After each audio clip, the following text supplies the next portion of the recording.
Good evening, this beautiful evening. I've been trying to make a video the whole day today explaining what white monopoly capital is, but my phone kept ringing, so I was never able to finish the recording. But now it's a bit quieter at night, so I'm hoping that I'll be able to finish this recording. So the question that we are all asking, we keep hearing this issue of white monopoly capital in the media.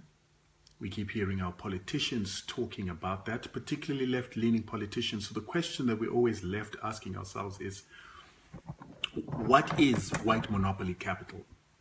Is there anything called white monopoly capital, or is this just a word that is being utilized by politicians to try and give themselves an excuse or to try and racialize things that are happening in South Africa? So for us to try and get an understanding, I believe that Facebook and social media is supposed to be used for education. And I'm here trying to educate you in what I understand about white monopoly capital is, so that we start understanding what's going on in our economy, and what we as Black people need to be prepared for. So to start off, I want us to define what is white monopoly capital. So there's the issue of white, monopoly, and then capital. I'm going to start by defining capital. So capital refers to financial assets or financial value of assets, and such as funds held in bank accounts, such as tangible assets or capital assets, or the assets that are utilized to actually create money or create profits for an individual or an organization. Monopoly. Monopoly is basically the exclusive right to distribute, sell a value proposition without competition. And then white, we all can understand, we're looking at Caucasians, Europeans, white people in the description in that. So the question we're trying to answer here is there a monopoly of capital that is owned by white people in South Africa? Is it an illusion? Is this real? And the reason why it's become important for us to have this discussion is that we've got a lot of very educated people, a lot of business people, politicians, Black and white, that are making it sound like white monopoly capital is an illusion. It's something that has been thought out. It's the figmentation of the imagination of politicians. We even have Bell Pottinger, a PR agency that coined this term. They didn't really create it because it always existed, but they basically brought it into the limelight. And some people have said that Bell Pottinger had to apologize because they created this illusion of white monopoly capital. But let us look at the structure of capital. And let's look at the structure of capital in the context of South Africa. So in our capital structure, we've got money, then we've got debt, and then we've got financial assets, things like stocks, bonds, and other types of negotiable instruments. And then at the same time, we've got the capital assets, the plant, machinery, land, property, immovable property, and the factors that are utilized by people to actually make capital, to actually make money capital. So who owns the capital in South Africa? And for us to start, let us start by looking at the money aspect of the capital, the money and the debt aspect. So in South Africa, we've got three types of money: coins, notes, and debt. Our banks in general have about 4 to 5% of the money in circulation in coins and notes. However, there is another 95% of this money that is debt. And that debt is all created by banks. Now, the banks that create most of the debt in South Africa are known as commercial banks. They create anything between 80% and 85% of the debt in South Africa. And with this debt that they create it and grow the money supply. They grow the money supply in South Africa. They grow the money that is available for people to borrow in order to buy assets and in order to buy capital assets that can make more money. So let's see who creates this money into the system. The person responsible for creating money into the system, or the institution responsible for creating money into the system, is the Reserve Bank of South Africa. However, the Reserve Bank of South Africa prints the notes and they produce the coins, but they only create 6% of debt. And they're usually the lender of last resort. All the other debt is created by the banks in the system. Now, in these banks, we've got the commercial banks. They are private-owned banks. And there's 5 of them in South Africa. They create 80 to 85% of the debt that we have. So this is debt for mortgages, cars, and for businesses that want to borrow in order to buy plant, machinery, business premises, to construct buildings, to construct factories, and the like. And even to finance deals, imports, and those kind of facilities. Then we've got a bit of debt that is also then created by your agri-bank, land bank, and your agri-bank, your IDC, and these are the government-owned banks. But the majority of the debt is created by the commercial banks. Now, the commercial banks are privately owned. And then the Reserve Bank that regulates them is also privately owned. The Reserve Bank that also creates our notes and creates our coins is privately owned. And the private ownership has got shareholders. And the shareholders that hold shares in the Reserve Bank are the commercial banks. There are other private shareholders, but the biggest shareholders to the Reserve Bank are the commercial banks. But what is interesting is that the Reserve Bank is not only involved in creating the money supply, they're not only involved in giving us the notes and the currency that we use, they're also the ones that are responsible in maintaining the price of that currency, maintaining the stability of that currency. And they do that by playing around with interest rates. So what we're talking about in South Africa on the money aspect is that our money supply is not created by government, but our money supply is created by private entities that are controlled by the 5 big banks. Most of the money supply that we have, which is the physical currency, together with the debt, at least 80 to 85% of that debt, is created by private companies. It is created by private companies that are majority white owned. So you look at the structure of the Reserve Bank, it's got 14 directors. Of those 14 directors, 8 of them are white. The 4 that are not white are appointed by government, and then we've got 2 Indians there. That for me is already white monopoly in the Reserve Bank.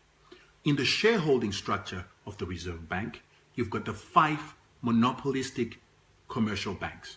Those 5 monopolistic commercial banks are mainly controlled by white South Africans and foreign Europeans. So there is white monopoly in our financial monetary system. So when it comes to money supply, debt, it is white monopoly. So now from there, let's now go and look and say, we've discovered that the money aspect, the money that builds the economy, the money that makes an economy run, the debt that makes an economy run is monopolized by white people. So white monopoly capital in the money aspect exists. But then once we've got money in the system, to build an economy, people have got to be able to acquire that debt in order to buy factors of production, in order to buy capital assets that are going to produce more money into the economy. So who is it that gets the money to be able to buy the capital, to be able to buy the land, to be able to buy the buildings, to be able to construct buildings, construct anything, to buy the plant and machinery and agricultural equipment? Who buys it? If you look at the structure of the economy of agriculture, mining, manufacturing, construction, real estate, you will discover retail, you will discover that the majority of people that own these businesses are white. Why? Because when they go to the bank and they need to get a loan from the bank, they have to be able to put down a collateral. Now, because of the previous dispensation of apartheid, a lot of black people cannot afford debt. They cannot afford collateral. They do not have the assets to put down as collateral in order to get business loans, in order to get loans to grow their businesses by getting more assets, in order to be able to have plant machinery and technology in their businesses. So the people that are acquiring this debt from these private banks, from this private capital, happen to be white people.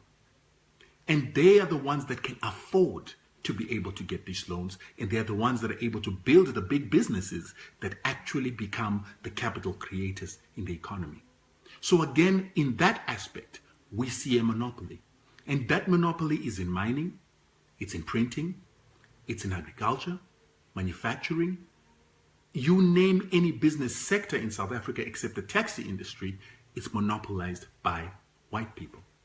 But then, as much as I can say that the taxi industry is not monopolized by white people, we now need to look at the value chain. Who controls the value chain that provides these capital assets? Who sells these capital assets? These capital assets are owned and sold by companies that are basically white. Barloworld is one of the biggest machine agents in the country. It's white. Every single company, if not all of them, that provide machinery, be it digging machinery, be it Caterpillar, you name it, it's a European ownership, but the agents and the agencies that are in South Africa are white owned. Again, it's an issue of the fact that they're the only people that had the skill, the knowledge, and the collateral to get capital to start these infrastructures. So in the value chain, it is dominated by white monopoly capital. So there are those that then say, but hold on, you can't talk about white monopoly capital when government itself has got a huge budget of $1.2 trillion every single year at their disposal to use. That is a black government that's utilizing those resources. But that black government has got a law, the Public Finance Management Act, that tells them how they must be able to use that money. There are tender regulations that tell us who we're supposed to give a tender to, and you recognize that the majority of companies that will qualify for those kind of tenders, the majority of companies that will be able to meet up with the requirements of most tenders would be companies that have got the assets and the background, experience, and reputation of a white company, because black businesses just didn't have scale because of previous advantages. So again, there's a monopolization of government money. Yes, some goes to corruption, but when it is adjudicated properly, a lot of the companies that will get those contracts will be white, even if they have fake BEE credentials and shareholders. There's a monopoly in that aspect. Then let's also talk about another aspect. Not all money that government uses comes from taxes. Some of the money that government uses actually comes from borrowing again from these private financial institutions. Like we said, debt, 96% of the debt that's created, 85% of the debt that's created in South Africa is created by private institutions. So when our government needs capital, they have to go to these private institutions to get that capital. And so they are lent money by a white institution. And so government is indebted to these private institutions, these white-controlled monopolies, where there is already a white monopoly capital that is dominating. So for our government to undertake any real big-scale projects and programs, they are indebted to white monopoly capital. For them to undertake big projects, they are indebted to lenders that are white monopoly capital. So white monopoly capital, from the basics of what I'm saying here, is real. It is real in the financial aspect. It is real in the value chain of supplying goods and services into the marketplace. It is real in the people that have the ability to take the debt and the ability to consume these capital assets and these goods and services in the marketplace, predominantly consumed by white people, white companies, white shareholders. This is problematic. And this is why those people that are talking about white monopoly capital have an issue that needs to be addressed. What's ironic on the money supply is that we've got five monopolistic banks in South Africa who happen to be shareholders in the Reserve Bank, which happens to be the regulator of banks, which happens to be the registrar of banks, and which happens to make decisions on who can be allowed to open a bank in South Africa through their own mechanisms, and their own procedures, and their own criteria, which is determined by the registrar of the banks. Now, if this registrar of the banks is an employee of shareholders who happen to be the monopolistic banks in the marketplace, isn't that a conflict of interest? What are the chances that this registrar can allow black banks or Indian banks or any other nature or other race of banks to come into the playing field if the shareholders or his employers happen to be the 5 big banks that have been a monopoly for a very long time? What are the chances that they will allow black players to come into the marketplace? And when you read the Reserve Bank Act together with the Banking Act, you will automatically see the control that the Reserve Bank, this private institution, has on our banking system and our money plus supply system. And in this undertaking of controlling our money supply is owned by private people. It is owned by private organizations, and they have secrets and do not divulge how they make their decisions on money supply, how they make their decisions on the price of money, how they make their decisions on the reserves to hold. Yet these are supposed to be public finances. Now, the last issue I need to address with you. So why are educated black people, educated white people, and the media telling us that there is nothing called white monopoly capital? What you need to understand is this. Every judge, every journalist, every accountant, every person in this country is indebted one way or the other to a bank. Number one, if they don't need debt, they need somewhere to keep their funds. And where they need to keep their funds is a bank.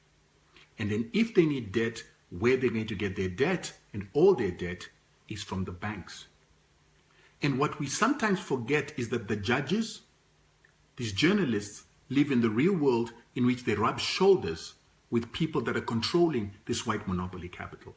So they don't just meet white monopoly capital at the bank, but they actually meet the faces of the directors and the shareholders in the schools their children go.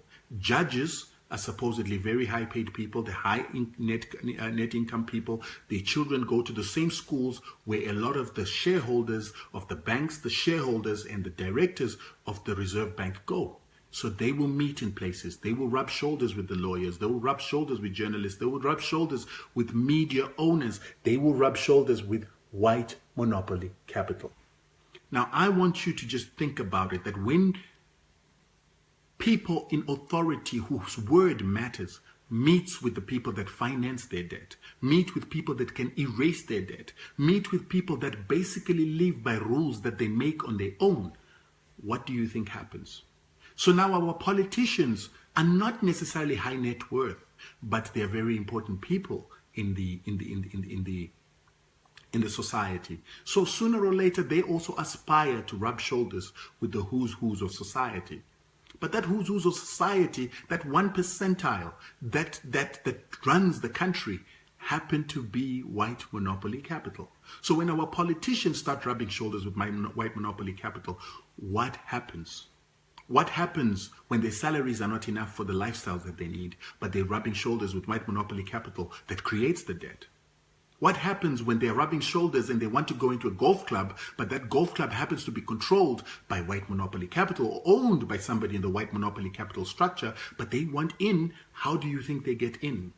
When their children want to go to the best private schools, but in these best private schools, only children of the elite can go, what do you think happens when our politicians want to take their children to the same schools? They've got to negotiate with white monopoly capital outside the business sphere, in the social sphere. In the social sphere, just like the business sphere, white monopoly capital, shareholders and owners hold a lot of weight. And in there are deals, there are favors that are done. And these can change the interpretation of stories. These can make a journalist start to speak a different language, because now he wants to walk in the echelons that he can't afford to walk, but white monopoly capital can pay his ticket.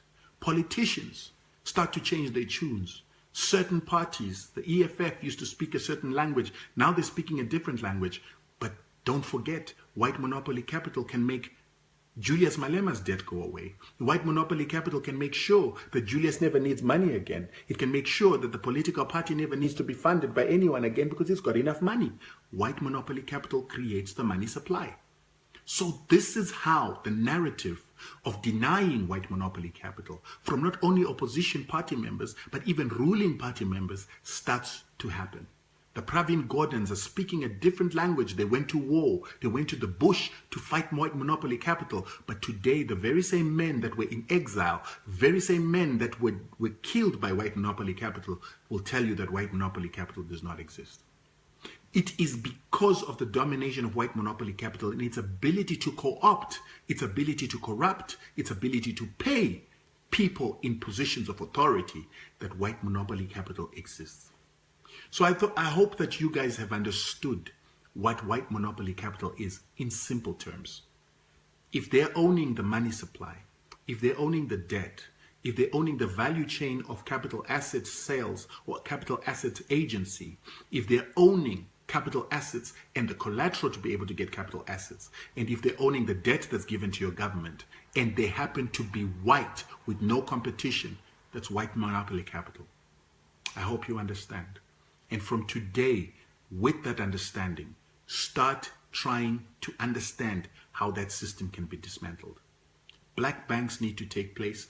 They need to be active as commercial banks. And the reason why it's important for black banks to be commercial banks is how people have a license to make money from thin air. In commercial banks, they hold a minimum of 10% reserves for the amount of debt that they can create. They can create 10 times more debt than the reserves that they hold. There's been a change right now with the Basel Agreement. There's going to be an increase of that reserve to 14%. But even when it is 14%, still they're able to create 100% debt of 14% reserves. Now, I don't know if you guys understand what I'm saying to you, but when they give you a loan for a car, and they give you 600,000 to get a car, you will understand that 60,000 of that 600,000 is really the money that the bank is putting in. The rest of that 600,000 from 60,000 is money that's been created from thin air, called fractional reserve banking. That's the power that commercial banks have. That is the power that the 5 big banks in South Africa have to create that debt from thin air.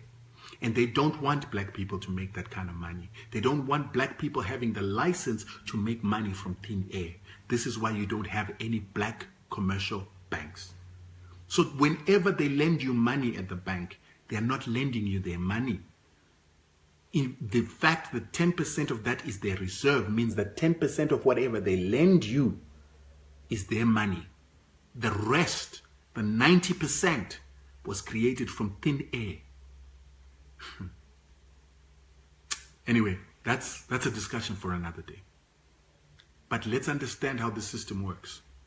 Read the Reserve Bank Act, read the Banking Act, read the Mercantile Banking Act. Let's start getting true education and real education, and not this education from your textbooks, because this you were not taught in economics class. This you are not taught even if you're holding an MBA, because they don't need you to know the system and how it works, because then you would make it dysfunctional. Good night.